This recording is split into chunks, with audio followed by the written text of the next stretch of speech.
বিয়ে আপনার, খরচ আমাদের, সঙ্গে ফ্রি কক্সবাজারে হানিমুন। তাহলে বসে আছেন কেন? অবিবাহিত হলে এখনই নিজের পছন্দের পাত্রীকে নিয়ে চলে আসুন বিয়ের উৎসবে। এতদিন যে পছন্দের মানুষটিকে তারিখের পর তারিখ দিচ্ছেন, কিন্তু বিয়ে আর হচ্ছে কই? তাদের জন্য কিন্তু সুবর্ণ সুযোগ। এমনই এক বিয়ের অনুষ্ঠান যেখানে নেই কোনো যৌতুকের বোঝা, নেই আকাশ ছোঁয়া দেনমোহরের দর কষাকষি, বরং সবকিছুই সজ্জিত ভালোবাসা ও মানবিকতার আলোয়। চট্টগ্রামে ৮ নবদম্পতির বিয়ের এমন অভিনব দায়ভার নিয়েছেন আলহাজ শামসুল হক ফাউন্ডেশন। জানা যায়, শুধু চট্টগ্রাম নয়, দেশের বিভিন্ন জেলা থেকে শুরু করে ভারত, সৌদি আরব, ইউএই, ইউকে থেকেও আবেদন করেছিলেন মোট ৫৯৫টি জুটি। শর্ত ছিল একটাই, এই বিয়ে হবে যৌতুকবিহীন ও নির্ধারিত নগদ দেনমোহর পরিশোধের মাধ্যমে। যৌতুক বিরোধী যে আজকে এটা আন্দোলন বলা যায়, যৌতুক প্রথাকে আমরা বিলুপ্ত করার জন্য আমরা এই উদ্যোগের এই যৌতুক বিরোধী যে আন্দোলন, এই আন্দোলনের সারথি হতে পেরে আমরাও আনন্দিত। আলহাজ শামসুল হক ফাউন্ডেশনকে ধন্যবাদ জানাই এই সুন্দর আয়োজনের জন্য। এটা একটা ব্যতিক্রমধর্মী উদ্যোগ এবং এই উদ্যোগের মাধ্যমে আমাদের সমাজে একটা বিয়ে মানে প্রচুর খরচ, সেই খরচ থেকে বেরিয়ে আসা, অতি বিলাসিতা এবং অনর্থক খরচ থেকে বেরিয়ে একটা সুন্দর সুষ্ঠুভাবে যে একটা বিয়ে সম্পাদন হতে পারে, এটার মাধ্যমে প্রমাণিত হয়েছে। চট্টগ্রাম নগরীর একটি কমিউনিটি সেন্টারে জমকালো আয়োজনে হয় তাদের বিয়ে। সেখানে অতিথিদের আপ্যায়নে ছিল না কোনো কমতি। তবে এই আয়োজনের সবচেয়ে বড় চমক ছিল বিনামূল্যে বরকনের জন্য বিয়ের পোশাক, সাজগোজ, এমনকি কক্সবাজারে 2 রাত 3 দিনের হানিমুন প্যাকেজও। 250টিরও বেশি ডিজাইন অপশন নিয়ে ওয়ালটন স্মার্ট ফ্রিজ, বোঝে আপনার প্রয়োজন। চট্টগ্রামের মতো এক জায়গায় যৌতুকবিহীন বিয়ে কল্পনা করা যায় না। এই ধরনের আমাদের সমাজে একটা যৌতুক বেদি। আমি মনে করি এই যৌতুকবিহীন এই প্রোগ্রামটা অত্যন্ত আকর্ষণীয় এবং নজিরবিহীন চট্টগ্রামের জন্য।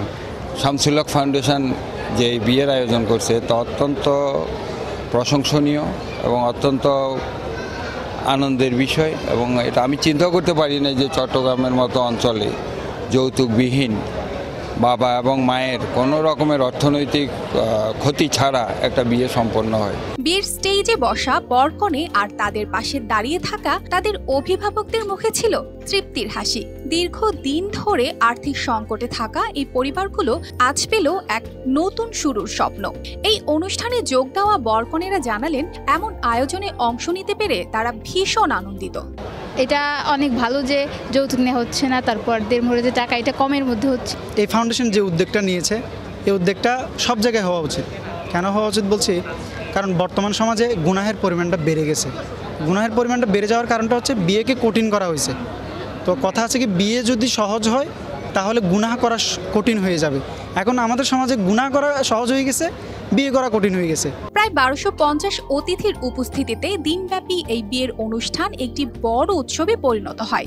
অতিথিদের থাকা খাওয়ার যাবতীয় খরচ ফাউন্ডেশনই বহন করছে। আলহামদুলিল্লাহ, ইসলাম আমাদের জন্য যে নীতিমালা দান করেছে, সেই নীতিমালা অনুযায়ী চলার মধ্যে আমাদের জন্য মুক্তির পথ আছে, এবং সেটা যদি ইন্ডিভিজুয়ালি কোনো বাড়িতে ব্যক্তি পর্যায়েও হয় সেটা যেরকম গ্রহণযোগ্য, সেটা সামগ্রিক পর্যায়েও যদি হয় সেটাও আমাদের জন্য দৃষ্টান্ত। দৃষ্টান্ত কি জন্য?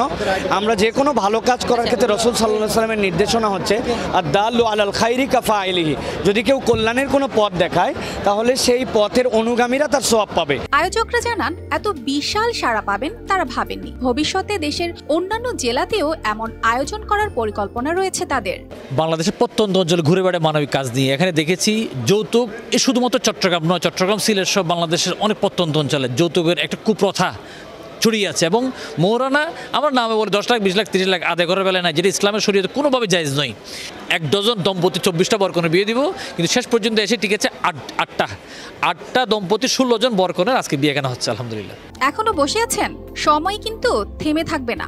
এখনই আবেদন করে ফেলুন, যাতে পরের ধাপে আপনিও সুযোগ পান প্রিয়জনের সঙ্গে নতুন জীবন ও বিনামূল্যে হানিমুন করার। News desk, RTV।